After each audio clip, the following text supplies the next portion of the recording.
یہ ہیں شام سے تعلق رکھنے والے 85 سالہ شیخ اسماعیل، جو مدینہ منورہ میں 4 دہائیوں سے زائرین کی خدمت میں مشغول ہیں۔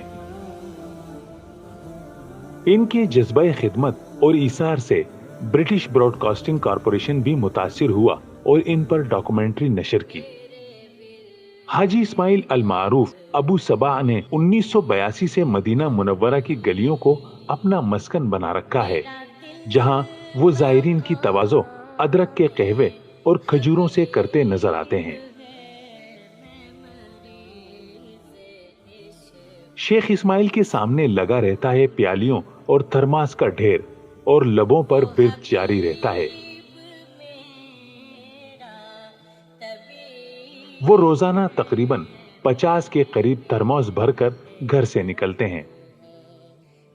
یہ معمر عاشق رسول حبیب خدا صلی اللہ علیہ وآلہ وسلم کے مہمانوں کی تواضع کو برکت اور بڑی سعادت سمجھتے ہیں۔ نماز سے فارغ ہوتے ہی ابو صباح کے گرد زائرین جمع ہونا شروع ہو جاتے ہیں، جنہیں وہ اپنے ہاتھوں سے بنا قہوہ پیش کرتے ہیں۔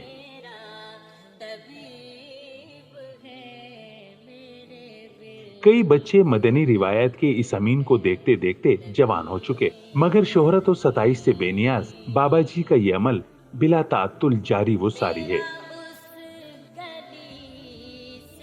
ماہ رمضان میں شیخ اسماعیل زائرین کے افطار کا بھی بندوبست کرتے ہیں۔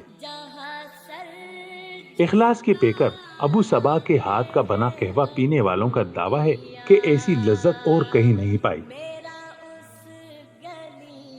بے شک یہ دین مبین کی سچی تعلیمات اور نبی آخر الزماں صلی اللہ علیہ وآلہ وسلم سے والہانہ محبت ہی کا ثمر ہے کہ جس کی بدولت ایثار و اخلاص کا جذبہ بیدار ہوتا ہے، اور انسان دوسرے انسانوں کی خدمت کو سعادت سمجھ کر اسے زاد آخرت کا ذریعہ بنا لیتا ہے۔ دعا ہے کہ اللہ تبارک و تعالی شیخ اسماعیل جیسے اخلاص کے پیکر اور ایثار کے استعاروں کو تا دیر سلامت رکھے اور ان کی خدمات کو شرف قبولیت عطا فرمائے۔ امید ہے آپ کو یہ رپورٹ پسند آئی ہوگی۔ مزید ایسی معلوماتی اور دلچسپ ویڈیوز کے لیے چینل سبسکرائب کرنا نہ بھولیں۔